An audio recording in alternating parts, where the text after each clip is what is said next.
conviée dans un numéro spécial de Ça commence aujourd'hui ce mercredi 15 mars, Marie-Myriam, inoubliable dernière gagnante française de l'Eurovision, est revenue sur le décès brutal de son mari, Michel Elmousnino.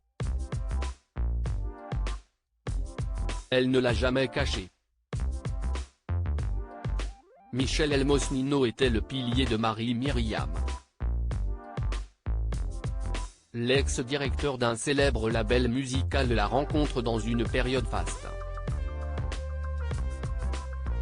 La femme à la longue robe jaune venait de remporter le 22e concours de l'Eurovision avec l'hymne L'Oiseau et l'Enfant. Le couple convole, vit d'amour et de chansons entouré de ses deux enfants Laurine, née en 1982, et Richard, en 1990. Aujourd'hui, ces deux derniers marchent sur les pas de leurs parents puisqu'ils travaillent dans le milieu artistique, l'une étant speakerine sportive, l'autre étant second assistant réalisateur. Quant à leur maman, elle ne donne plus de représentation publique, depuis que son mari est brutalement décédé, en décembre 2013. Une peine insurmontable, la chanteuse a accepté de revenir sur ce douloureux événement dans Ça commence aujourd'hui, ce mercredi 15 mars. Celui qui était également son producteur, directeur artistique et ingénieur du son a été victime d'un infarctus massif.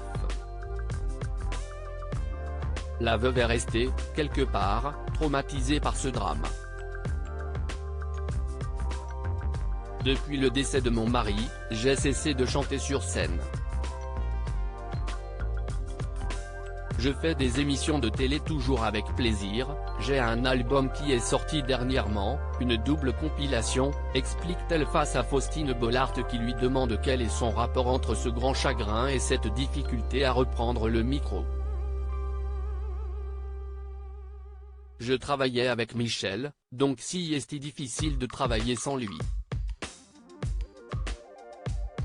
Il était toujours en avance au niveau des technologies, c'était un précurseur. Et moi, j'étais très gâté de ce côté-là. Puis, on a passé 35 ans à travailler ensemble, on était quand même 24 heures sur 24 ensemble, rappelle l'interprète de générique de dessins animés. L'émotion m'empêchait de parler. L'artiste de 65 ans se souvient de son ultime concert, qui lui a fait prendre conscience du manque de son conjoint. J'ai fait un spectacle après son décès, en janvier, j'avais oublié de l'annuler et j'ai pleuré sur scène.